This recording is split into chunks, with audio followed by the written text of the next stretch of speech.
The day he disappeared, you know about it.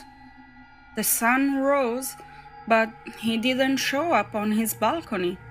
He didn't go to the market to congratulate old Jenkins on the tomatoes and his prized sauce. He didn't drop on Balsway Orphanage to see the kids' progress. He didn't file his report, nor cashed your paychecks. By noon, you were breaking into his house. Gone, wasn't he?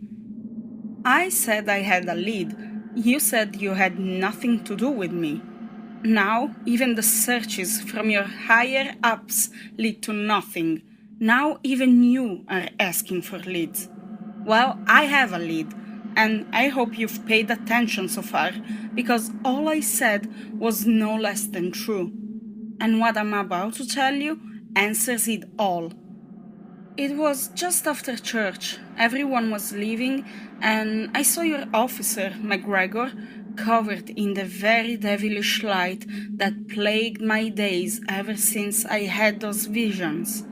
He called the mayor with the same dead fish eyes as everyone else. Mayor Crickets followed him without suspicions, but I knew something was wrong. I followed them from a distance as they talked and went deeper and deeper into the fields of the mayor's property. Eventually, they got into a completely desert spot, miles away from anywhere someone could hear a plea for help. I hid behind a tree, and at that moment, I realized there was nothing I could do if anything happened other than running and calling for help. I would have had, but She paused. I couldn't risk what the folks would think from the words that would leave my mouth. But I know you will listen. I'm the only one that have what you want to listen to. After a small while of small talk, McGregor just stopped. His stare became even emptier, and the light around his head began to shine unbearably bright. For a second, I swore the mayor could too see the horrifying light. But it didn't last long. After a couple of seconds, McGregor faded out and dropped to the floor. Our dead mayor, the man of good he is, ran to his aid. But right behind, from the sky, I saw it. The very semblance of the devil showing itself from the darkness. I covered my mouth not to make my presence obvious and proceeded to pray incessantly and full of agony. It wasn't charcoal, but a shiny pale glistening white.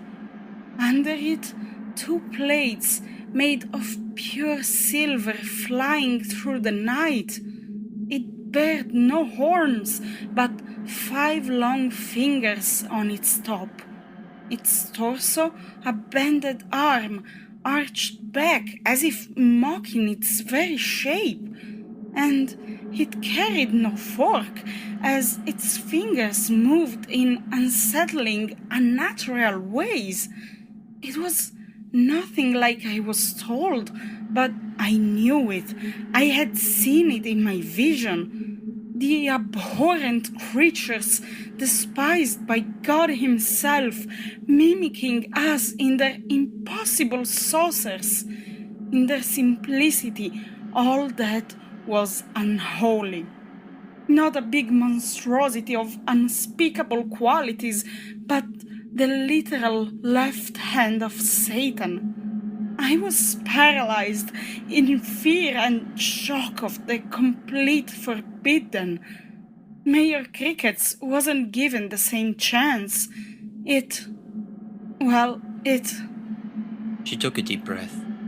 The class waited anxiously. In a swift move, it closed the distance between itself and the mayor. There was a trembling to Amanda speaking.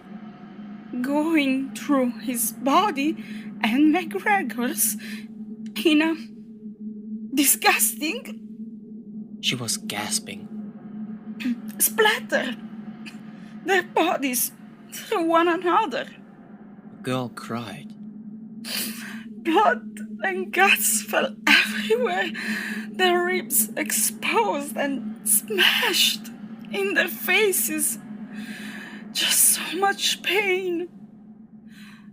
I was paralyzed, just crying. I tried to scream. I tried to run, I promise. But that was too much. I couldn't move an inch. And then the devil did it again and again and again. And as it did it, it seemed to laugh. A laughter straight from the depths of hell. I felt as if broken. I saw myself fall to the floor. And coming from the sky, more of them. More devils, more demons, more of the evil incarnate. They turned to me. All went black, and as they came closer, I remembered the embrace of Father. She stopped crying. I woke up in bed. My head felt light, and I waited every second until you'd hear me. Now I hope you do. Now you know what happened to McGregor, and your embezzler too. The recording finished. A beep cut through, and more black and white footage showed in, followed by our dear presenter.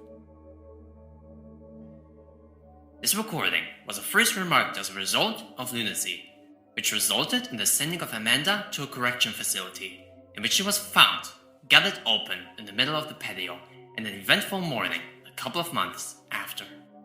Her death was first addressed to a roommate, who then was properly executed. Today, we know who did it, and her account served as the first recording of their presence. And it, among others, were of outstanding use when fighting these foul creatures.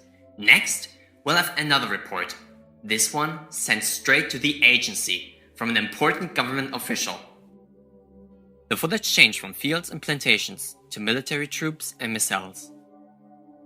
20 years later, the events reported and considered mass hysteria eventually took grander proportions when an attack happened to Muroc military base in Southern California, right after acquiring an interesting specimen. Almost discarded as casualty evidence, a further analysis showed that the specimen may have seemed to be merely remains, turned out to be nothing shorter than alien. And more interestingly, much similar to Mrs. Amanda's report to the private police. But let's not spoil ourselves. Let General... Yet another loud intervention, making the recording inaudible. Take us into the attack of 1958. The footage faded away, changing into a much grainier and old-looking film, even if still in black and white. In the back of the room, the general sat on a black couch. He had a stern position, much like a squire. He stood up, cutting part of his head from the footage. The camera awkwardly jerked up to follow him. He presented himself. General... A beep, as expected. Presenting special report to Secret Maintenance and Recovery Agency for the Unreachable. He sat back down, took off his cap, and took off the sweat from his brow. That name is too darn long. Either accept the acronym or change it, for God's sakes, the man said, under his breath. He looked into the camera. I called my superior. He told me to call headquarters. I called headquarters. They told me to call Washington. I called Washington. They paused and pondered for 5 minutes, and then told me to call you. I call you, and what do I get? The agency's external information retrieves will only accept video recordings regardless of urgency. Here's the hellish film. The matter? Yes, urgent? How urgent? Aliens. Hope they make the boss's little friend go up. Really hope it does. Freaks. You devils, someday we'll kill y'all. Every single one of you, each in a worse way than the last. Just you wait. No, stop! Someone help me! What will General reveal about the creature's nature? What has made his parents give him such a progressive name as a beeping tone? Of what scale was that attack? And will the classroom care?